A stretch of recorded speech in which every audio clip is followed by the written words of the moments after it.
sa ngayon, regular courts, hindi nga pinapayagan ng motion to dismiss. Nakalagay.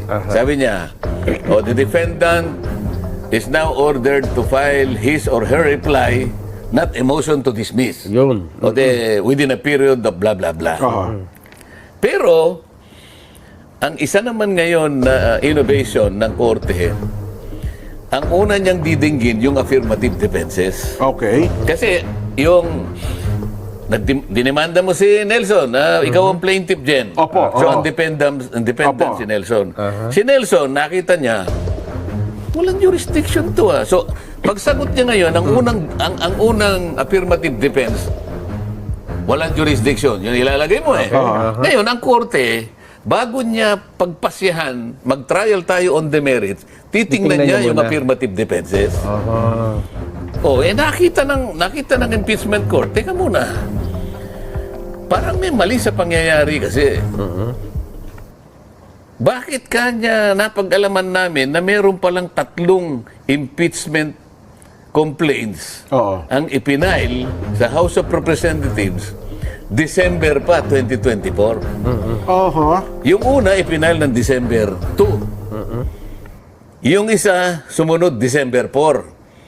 At yung pangatlo December 19. Ngayon, ang tanong ng impeachment court dito, ang kanyang pag-aalala, bakit hindi ninyo nilitigate kaagad dito? Meron kayong sariling proseso eh. Meron din kayong rules sa House of Representatives. Bakit hinintay nyo pa na mag-2025 at ang hindi namin maintindihan, ipinlano nyo pa kanya na i-file ninyo hours before the close of the third regular session. Doon kami nagtataka, sabi na Senado eh. May 3 nang anong ginawa nyo doon sa 3? Kayo nga Na-pending ho yung 3, tsaka yung pang-4 lang. Inupuan ninyo yung 3, bakit? Ikakatwiran nila.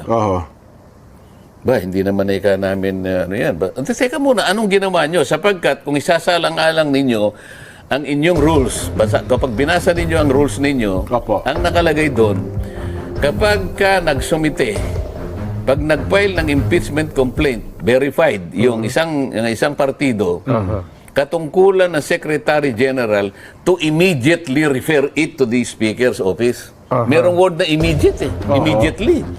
Tanong na Senado ngayon, nasa impeachment court, bakit yung word na immediately hindi nyo ginamit?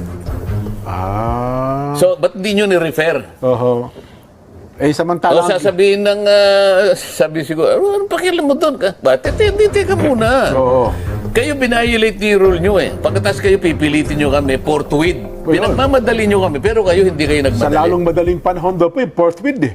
Yung immediately, ano ibig sabihin? Hindi sa mas lalong madaling panahon. Pareho lang yun eh.